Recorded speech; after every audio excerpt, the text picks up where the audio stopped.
दोस्तों नमस्कार। Scholar centre के में आपका स्वागत है। आज हम क्लास 12th के हिस्ट्री के अध्याय 4 की सेकेंड वीडियो पर चर्चा करेंगे।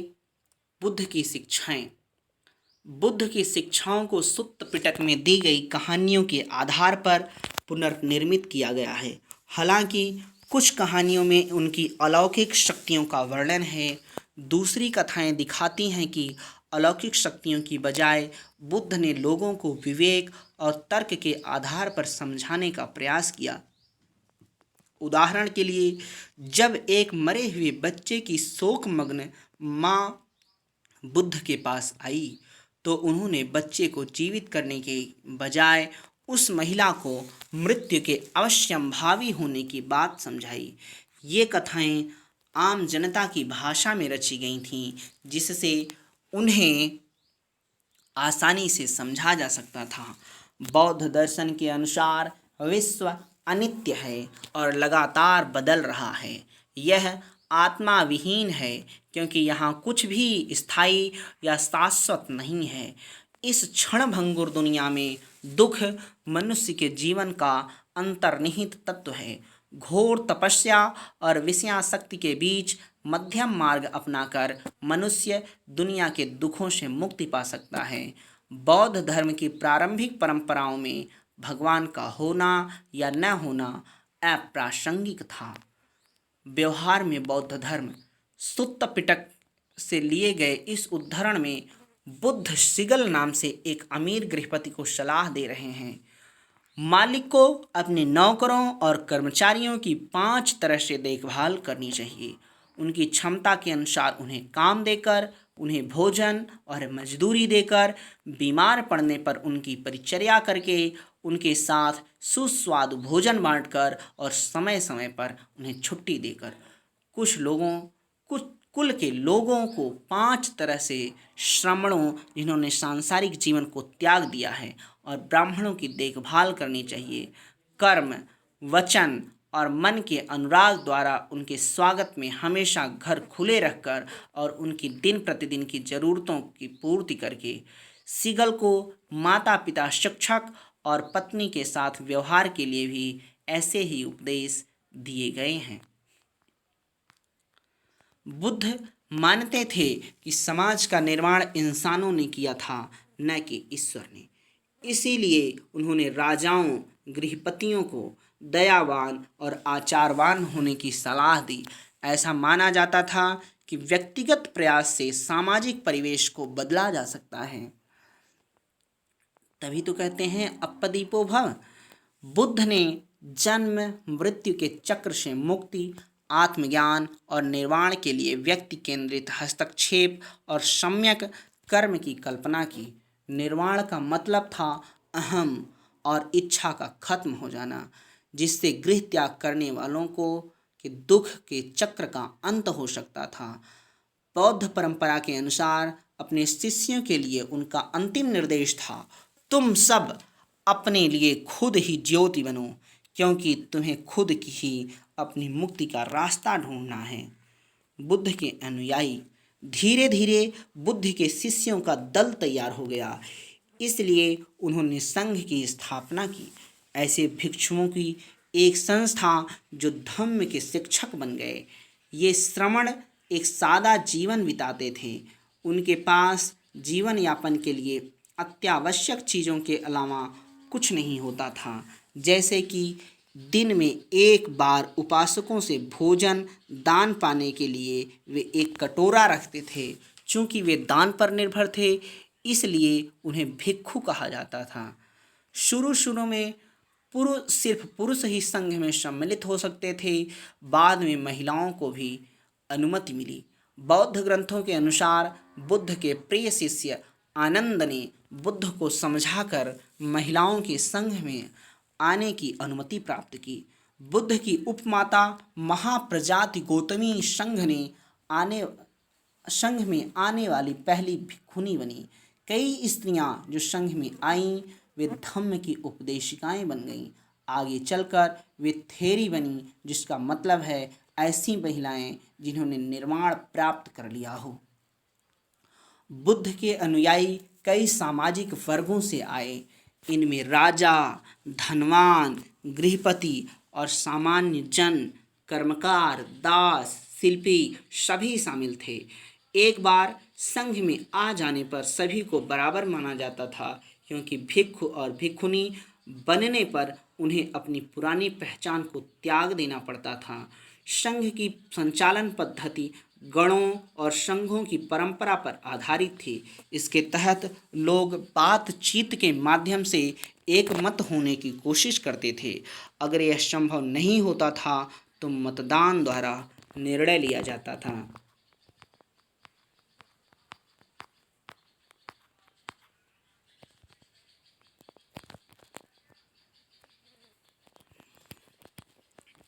थेरी गाथा। यह अनूठा बौद्ध ग्रंथ सुत्त पिटक का हिस्सा है। इसमें भिक्षुनियों द्वारा रचित छंदों का संकलन किया गया है। इसमें महिलाओं के सामाजिक और आध्यात्मिक अनुभवों के बारे में अंतर्दृष्टि मिलती है। पुन्ना नाम की एक दासी अपने मालिक के घर के लिए प्रतिदिन सुबह नदी का पानी लाने जाती थी। वहाँ वह हर दिन एक ब्राह्मण को स्नान कर्म करते हुए देखती थी। एक दिन उसने ब्राह्मण से बात की। निम्नलिखित पद्य की रचना पुन्ना ने की थी, जिसमें ब्राह्मण से उसकी बातचीत का वर्णन है।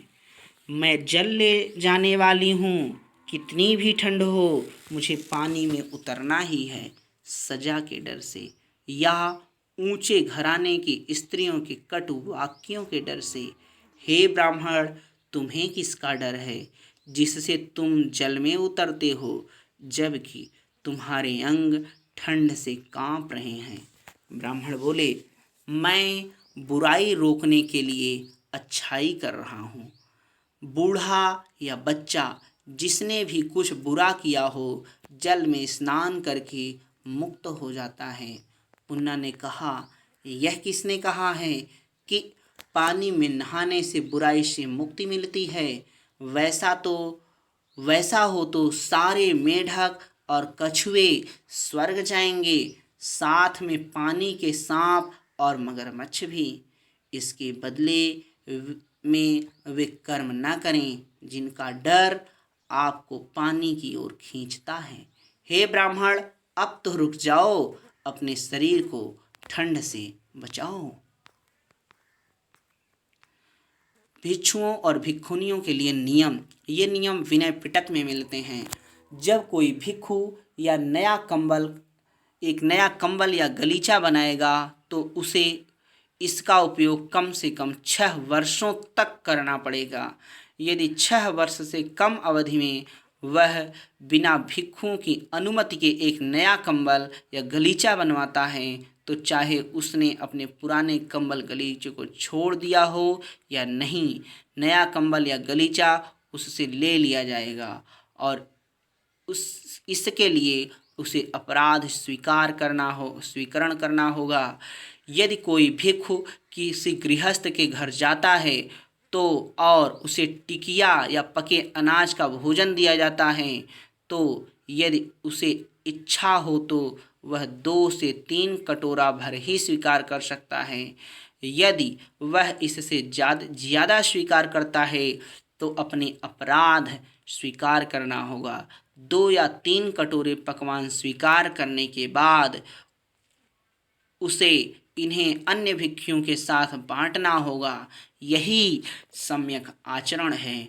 यदि कोई भिक्षु जो संघ के किसी विहार में ठहरा हुआ है, प्रस्थान के पहले अपने द्वारा बिछाए गए या बिछवाए गए बिस्तर को न ही समेटता है न ही समेटवाता है, या यदि वह बिना विदाई लिए चला जाता है तो उसे अपराध स्वीकरण करना होगा। बुद्ध के जीवन काल में और उनकी मृत्यु के बाद भी बौद्ध धर्म तेजी से फैला। इसका कारण यह था कि लोग समकालीन धार्मिक प्रथाओं से असंतुष्ट थे और उस युग में तेजी से हो रहे सामाजिक बदलावों ने उन्हें उलझनों में बांध रखा था। बौद्ध शिक्षाओं में जन्म के आधार पर श्रेष्ठता की बजाय जिस तरह अच्छे आचरण और मूल्यों को महत्व दिया गया, उससे महिलाओं और पुरुष इस धर्म की तरफ आकर्षित हुए। खुद से छोटे और कमजोर लोगों की तरफ मित्रता और करुणा के भाव को महत्व देने के आदर्श काफी लोगों को भाए। स्तूप, हमने देखा कि बौद्ध आदर्श और व्यवहार ब्राह्मण, जैन तथा कई अन्य परंपराओं के साथ संवाद और तर्क वितर्क की प्रक्रिया से उभरे। इनमें से कई परंपराओं के विचार और आचार ग्रंथों में नहीं लिखे गए हैं। इस तरह के मेल जोल को हम पवित्र स्थलों के उभरने की प्रक्रिया को देखकर भी समझ सकते हैं। बहुत प्राचीन काल से ही लोग कुछ जगहों को पवित्र मानते थे। अक्सर जहाँ खास वनस्पति होती थी, अनूठी चट्टानें थीं या विस्मयकारी प्राकृतिक सौंदर्य था, वहाँ पवित्र स्थल बन जाते थे। ऐसे कुछ स्थलों पर एक छोटी सी वेदी भी बनी रहती थी, जिन्हें कभी कभी चैत्य कहा जाता था। बौद्ध साहित्य में कई चैत्यों की चर्चा है। इसमें बुद्ध के जीवन से जुड़ी जगहों का भी वर्णन है, जहाँ वे जन्मे थे। लुम्बिनी, जहाँ उन्होंने ज्ञान प्राप्त किया।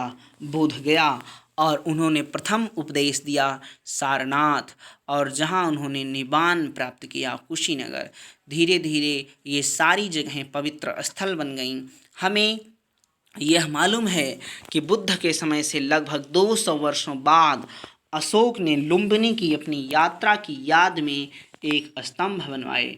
मित्रों, चैत्य मीन्स होता है पूजा गृह, जहाँ पे पूजा की जाती थी, और विहार मीन्स जहाँ पे भिक्षु और भिक्षुनियाँ रहते थे। शवदाह के बाद शरीर के कुछ अवशेष टीलों पर सुरक्षित रख दिए जाते थे। अंतिम संस्कार से जुड़े ये टीले चैत्य के रूप में जाने गए।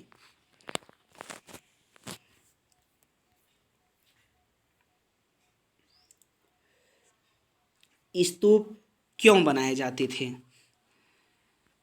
ऐसी कई अन्य जगहें थीं जिन्हें पवित्र माना जाता था। इन जगहों पर बुद्ध से जुड़े कुछ अवशेष, जैसे उनकी अस्थियां या उनके द्वारा प्रयुक्त सामान, गाड़ दिए जाते गए थे।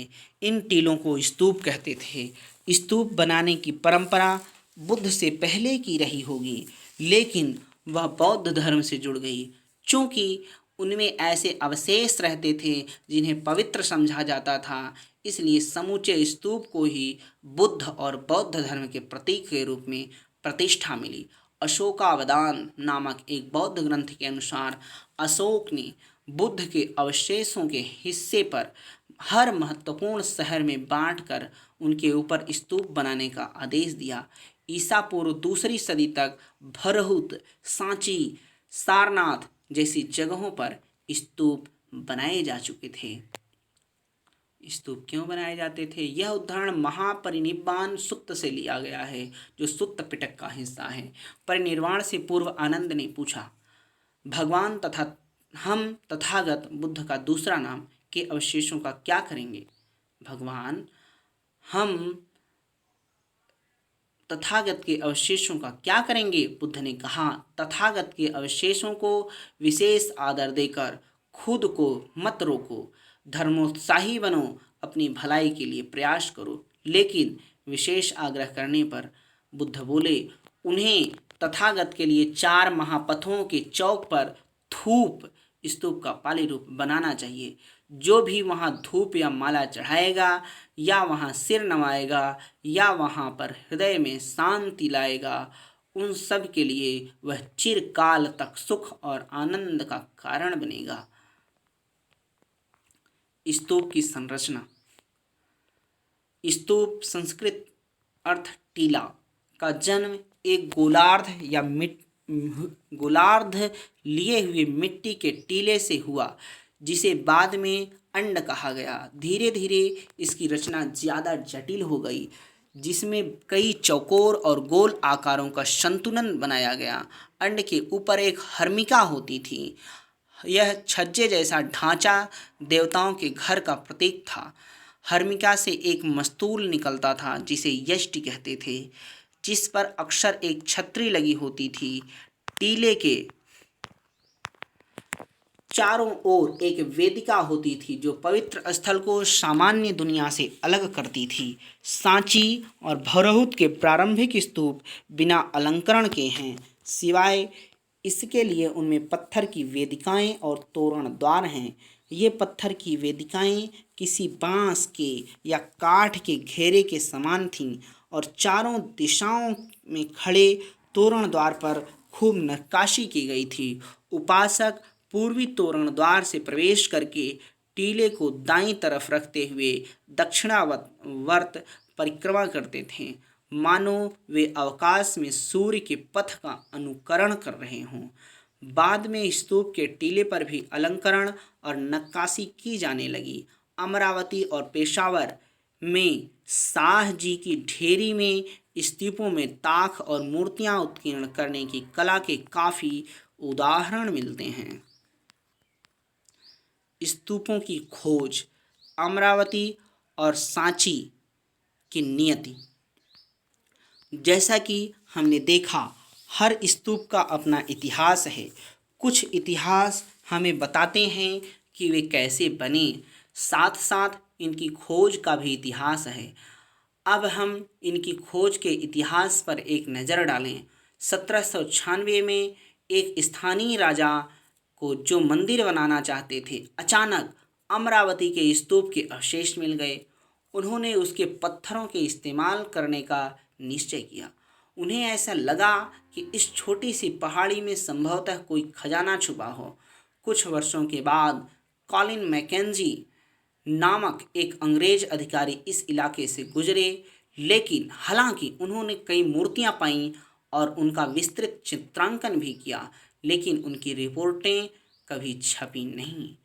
1854 में गुंटूर, जो कि आंध्र प्रदेश में है, के कमिश्नर ने अमरावती की यात्रा की। उन्होंने कई मूर्तियां और उत्कीर्ण पत्थर जमा किए और वे उन्हें मद्रास ले गए। इन्हें उनके नाम पर एलियट संगमरमर के नाम से जाना जाता है। उन्होंने पश्चिमी तोरण द्वार को भी खोज निकाला और इस निष्कर्ष पर पहुँचे कि अमरावती का स्तूप बौद्धों का सबसे विशाल और शानदार स्तूप था। 1850 के दशक में अमरावती के उत्कीर्ण पत्थर अलग अलग जगहों पर ले जाए जा रहे थे। कुछ पत्थर कलकत्ता में एशियाटिक सोसाइटी ऑफ बंगाल पहुँचे, तो कुछ मद्रास में इंडिया ऑफिस, कुछ पत्थर लंदन तक पहुँच गए। कई अंग्रेज अधिकारियों के बागों में अमरावती की मूर्तियां पाना कोई असामान्य बात नहीं थी। वस्तुतः इस इलाके का हर नया अधिकारी यह कहकर कुछ मूर्तियां उठा ले जाता था कि उसके पहले के अधिकारियों ने भी ऐसा किया। पुरातत्ववेत्ता H. कोल उन मुट्ठी भर लोगों में एक थे जो अलग सोचते थे। उन्होंने लिखा, इस देश की प्राचीन कलाकृतियों को लूट होने देना मुझे आत्मघाती और असमर्थनीय नीति लगती है। वे मानते थे कि संग्रहालयों में मूर्तियों की प्लास्टर प्रतिकृतियां रखी जानी चाहिए, जबकि असली कृतियां खोज की जगह पर ही रखी जानी चाहिए। दुर्भाग्य से कोल अधिकारियों को अमरावती पर इस बात के लिए राजी नहीं कर पाए, लेकिन खोज की जगह पर ही संरक्षण की बात को सांची के लिए मान लिया गया।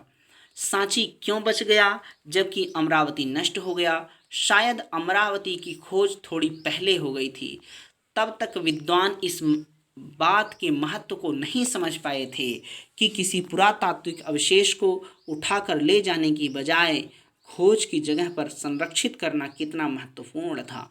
1818 में जब सांची की खोज हुई, इसके 3 तोरण द्वार तब भी खड़े थे, चौथा वहीं पर गिरा हुआ था और टीला भी अच्छी हालत में था।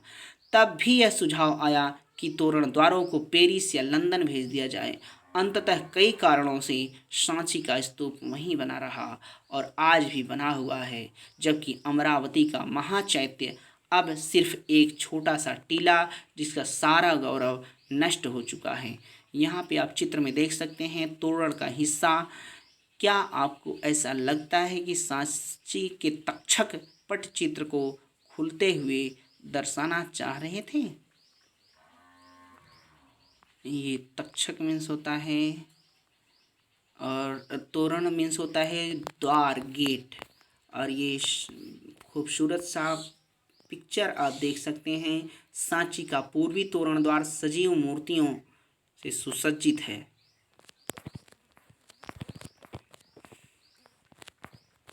अगला हम देखते हैं मूर्ति कला। हमने अभी अभी पढ़ा है कि किस तरह से स्तूपों से मूर्तियों को यूरोप ले जाया गया। ऐसा इसलिए हुआ क्योंकि जिन लोगों ने मूर्तियों को देखा उन्हें ये खूबसूरत और मूल्यवान लगी, इसलिए वे उन्हें अपने लिए रखना चाहते थे। आइए हम इन मूर्तियों को ध्यान से देखें। पत्थर में गढ़ी गाथाएं। आपने ऐसे घुमक्कड़ कथावाचकों को देखा होगा जो अपने साथ कपड़ों या कागज पर बने चित्रों को लेकर घूमते हैं। जब वे कहानी कहते हैं तब वे इन चित्रों को दिखाते हैं। पहली बार देखने पर तो इस मूर्तिकला अंश में फूस की झोपड़ी और पेड़ों वाले ग्रामीण दृश्य का चित्रण दिखता है। चित्र 4.13 जो कि यहाँ पर है।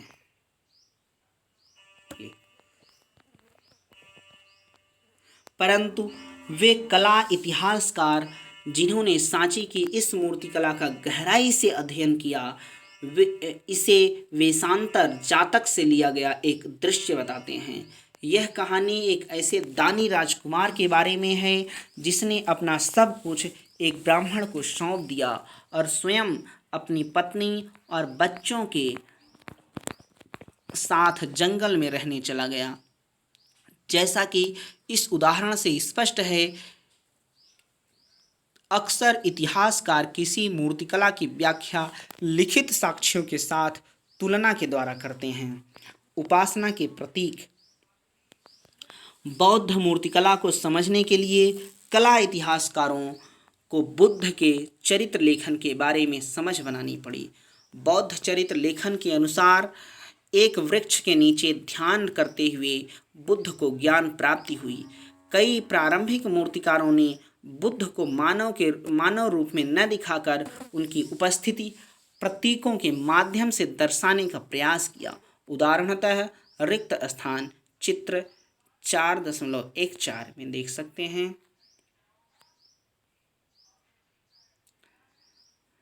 बुद्ध के ध्यान की दशा का स्तूप 4.15 महापरिनिब्बाण के प्रतीक बन गए। चक्र का भी प्रतीक के रूप में प्रायः इस्तेमाल किया गया। यह बुद्ध द्वारा सारनाथ में दिए गए पहले उपदेश का प्रतीक था। जैसा कि स्पष्ट है कि ऐसी मूर्तिकला को अक्षरशः नहीं समझा जा सकता है। उदाहरणतः पेड़ का तात्पर्य केवल एक पेड़ नहीं था, वरन वह बुद्ध के जीवन की एक ऐसी घटना का प्रतीक था। ऐसे प्रतीकों को समझने के लिए यह जरूरी है कि इतिहासकार कलाकृतियों के निर्माताओं की परंपराओं को जाने। नेक्स्ट, लोक परंपराएं। सांची में उत्कीर्णित